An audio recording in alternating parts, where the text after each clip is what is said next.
The ongoing G7 summit, and G7 summit, he said, would also be an opportunity for world leaders to deliberate on issues that are critical to global south.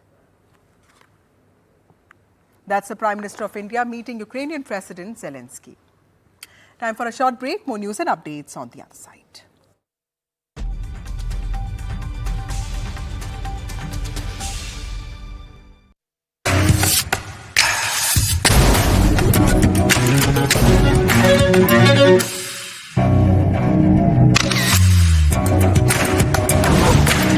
Motorola Edge 50 Ultra with Moto AI. Deepti painting करवा लो वरना बारिश से काई जम जाएगी। ऊपर वाला करेगा। ये किसने पेंट किया? Nerolac excel everlast 12 self cleaning paint दीवारों को 12 साल तक बचाए। पेंट क्लास मात्रा।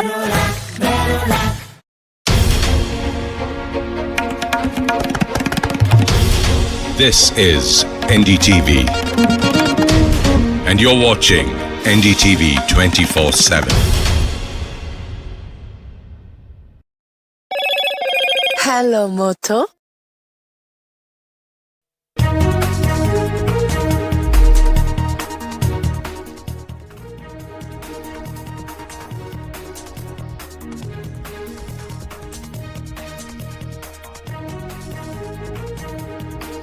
Now latest, that's the students and parents meet Education Minister. NEET aspirants demand government intervention. Aspirants seek re-examination for all candidates. Education Minister assures that the government is committed to protecting students' interests.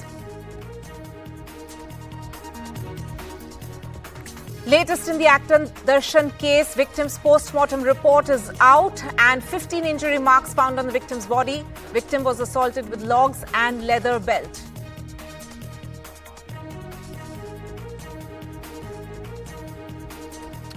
And tension continues within the NDA in Maharashtra. Latest is that there seems to be some friction point in the Ajit Pawar camp. Ajit Pawar denies all these reports, says no one is upset, and that also Deputy Chief Minister Ajit Pawar's wife Sunetra Pawar is contesting the Rajya Sabha elections from Maharashtra.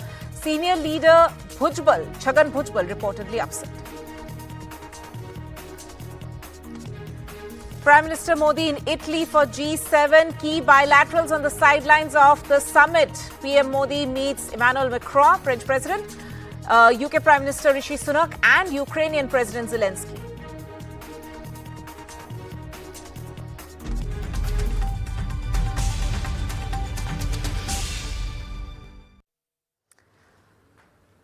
Right, let's go straight across to the shots coming in from Italy, where Prime Minister Modi has in fact just held a meeting. There, the visuals on your screen there right now with Ukrainian President Volodymyr Zelensky. These are the meetings, of course, which are taking place on the sidelines of the summit. I believe this was not one of the scheduled meetings which were meant to take place today, but it was highly expected that this meeting will take place. Volodymyr Zelensky there at the G7 summit, and this meeting taking place with Prime Minister Modi there. The visuals on your screens right now. Let me go across to my colleague Vishnu Shom for more on this. Vishnu, this is highly significant. India, of course, has in fact right from the beginning played a very significant role in terms of talking to both the Ukrainian side as well as the Russian side amid the war, the ongoing conflict in that region. And this meeting taking place in Italy at the moment with Volodymyr Zelensky will be in addition to the kind of support or, dialogues that India always has had with both sides amid all this conflict.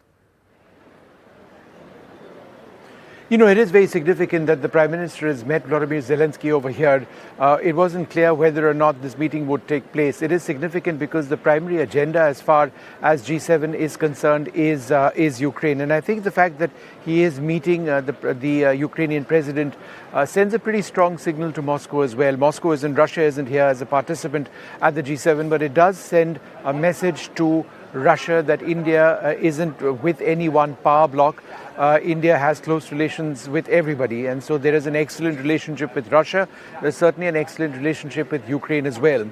India wants the war in Ukraine to end, the humanitarian tragedy over there, the loss of territory, the immense suffering at so many levels, the economic consequences, industrial consequences, which have devastated Ukraine and certainly parts of Russia as well, is something that just needs to come to an end. It's been more than 2.5 years.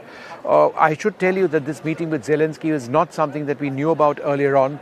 There were a couple of slots which were kept open by the External Affairs Ministry officials, obviously working the channels, and this is a meeting which was enabled, so it did take place.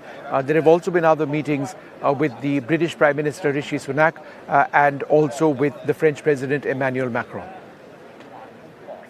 Vishnu, Ukraine as well as the conflict in Israel, rather the Israel-Hamas war, those two were supposed to dominate the agenda of G7 as per reports. So how, in terms of the what is going to be discussed in the G7 among all the other leaders as well, what are we expecting in terms of how the leaders are actually, the Western leaders rather, are positioning themselves, and what additional help are they providing to Ukraine in this conflict with Russia?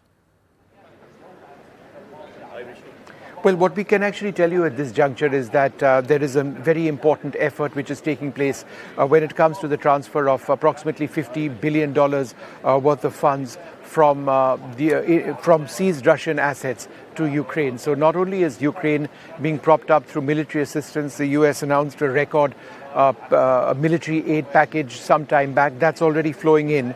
But this is an economic package which is meant to bolster the country. They're entirely reliant on external funding to run Ukraine at this stage.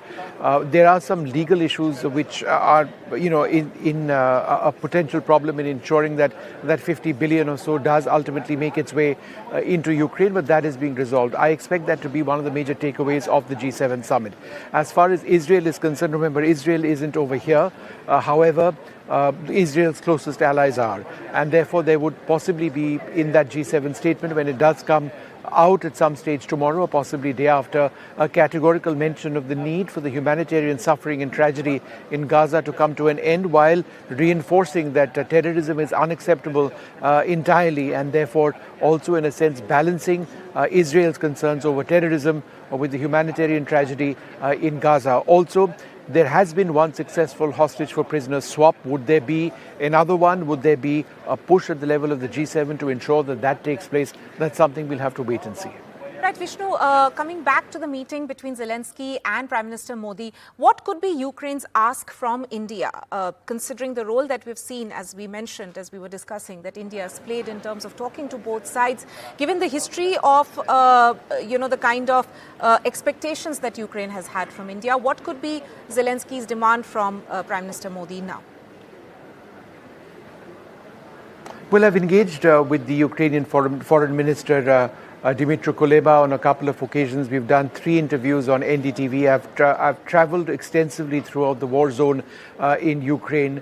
I've come to understand a little bit about what Ukraine's expectations are of India. Number one, there is a hope that Prime Minister Modi, using his channels, can effectively reach out to the Russian President Vladimir Putin to try and ensure that a path that can somehow be found to actually bringing this war to an end. There is a real hope, and everybody in Ukraine, certainly the leadership of Ukraine, understands that close link that India has. So could India play the role of an interlocutor? Thus far, India has not been very, very interested in pursuing that, at least not aggressively. What happens in the behind the scenes sort of level is something we are not very interested about. However, there was a strong signal from India when a couple of years back the Prime Minister did say that this is not an era for war.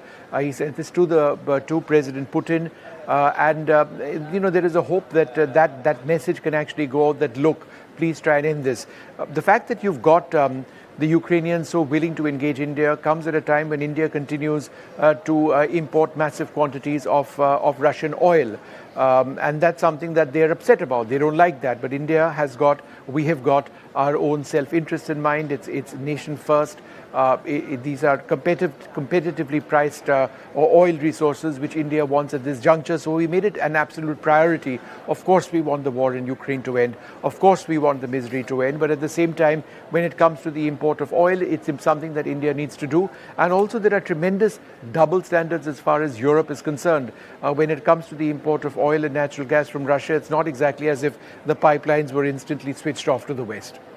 Right, Vishnu, the visuals on our screen right now, we have actually put out all the key meetings that Prime Ministers had so far with Emmanuel Macron, with Rishi Sunak, and also now with Volodymyr Zelensky. This is the first big international trip of Prime Minister Modi since taking over as the Prime Minister for the third time.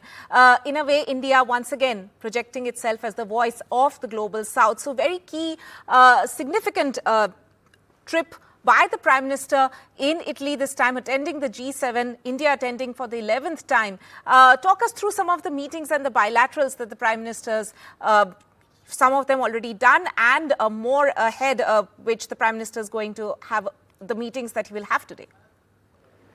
So the Prime Minister has already met the British Prime Minister Rishi Sunak. He's met the French President Emmanuel Macron. He's met the Ukrainian President Volodymyr Zelensky.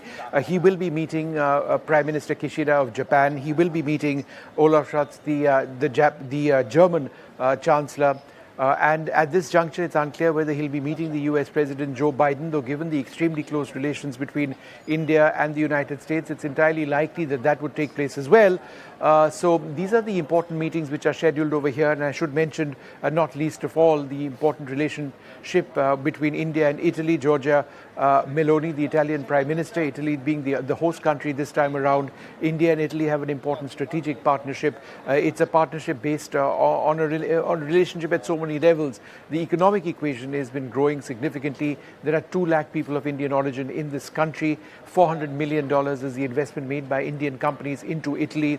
There is a sense that high-tech transfers, certainly in the field of defense, is something that both countries are looking at, in addition to military exercises possibly as well. So Italy, very, very important. At the end of the day today, before he flies back to India, there will be an informal dinner hosted by the Italian Prime Minister for Prime Minister Narendra Modi. Right, and amid all this, there's of course reports that Prime Minister Modi might also be having a meeting with Justin Trudeau, the Canadian Prime Minister. Is there any confirmation on that so far? We can see the bilaterals have already started, but any information yet on this meeting likely to take place between PM Modi and Justin Trudeau? Give me half a second as I try and reach out to my phone to see if there is any update on that, because that is something which was actually being looked at very, very closely. No, I'm afraid there is no update on that right now. The last update that I do have is a meeting between Prime Minister Modi and the Ukrainian President Volodymyr Zelensky. The real hope, in terms of a sense of anticipation, is whether Justin Trudeau and Prime Minister Narendra Modi would meet. India has huge concerns with Canada as far as Khalistani separatism and separatist activity on their soil. Whether or not that meeting takes place to bring that relationship, bringing it onto an even keel, that's something we'd have to wait and see. I don't have an update on whether that meeting has been scheduled at this juncture, but there is certainly a sense of anticipation. Tanima.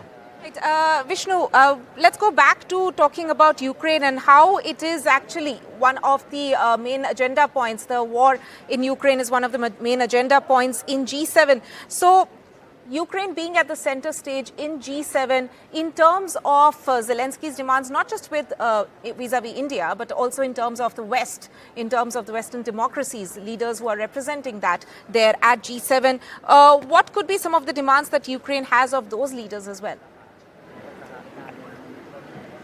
Well, if you're talking about Ukraine, let's just talk about what the ground situation in Ukraine is. Number one, Ukraine faced a renewed Russian offensive, particularly in the north and the northeast of the country, near their second largest city, Kharkiv. That took place about a month plus back. The Ukrainians lost further territory over there.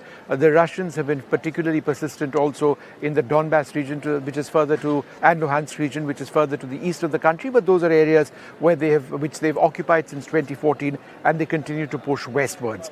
The Ukrainians were fighting them, recapturing small amounts of territory as well. However, there was a renewed Russian push, and there was a real sense that Ukraine had started to lose the war a couple of months back. It was then that the United States pumped in or cleared a landmark defense deal worth billions and shipped, and those shipments have started coming in, artillery, ammunition, ballistic missile systems, surface-to-air missile systems, all sorts of air-launched munitions as well. They've pushed through training of Ukrainian pilots on F-16 fighter aircraft, and all in all, that situation around Kharkiv has certainly been stabilized. The Russians haven't gained anything. And there is clearly a sense that Ukraine, which was militarily almost on the verge of beginning the process of a military collapse, well, that has been staved off, and it seems quite clear that Ukraine will be able to continue, where they were, at least in terms of the fighting. The Ukrainians are absolutely clear. They don't want to stop fighting. They want to continue fighting for every inch of their territory. However, they need the assistance of the West to keep doing that. What Volodymyr Zelensky would be extremely worried about are the politics in Europe and America. Remember, the United States faces an election. If Donald Trump comes to power with his statements thus far on how he sees the war in Ukraine, there could be a reversal as far as America is concerned. That would be disastrous for Ukraine. The French president has actually announced snap polls, and he's just done that very, very recently. And therefore, that is something that might concern the Ukrainians as well.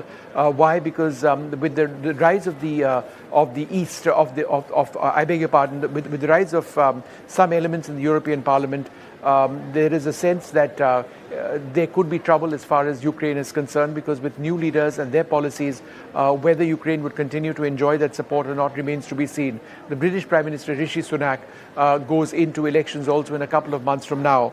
And therefore, again, whoever comes to power in the United Kingdom, in case it's not Sunak, who's been a strong supporter of Zelensky, again, that's something that Zelensky would be worried about. It's quite possible that Russia is playing the waiting game as far as Ukraine is concerned, waiting to see and outlast all the political changes which may be in the offing in America, in the United Kingdom, in France and elsewhere.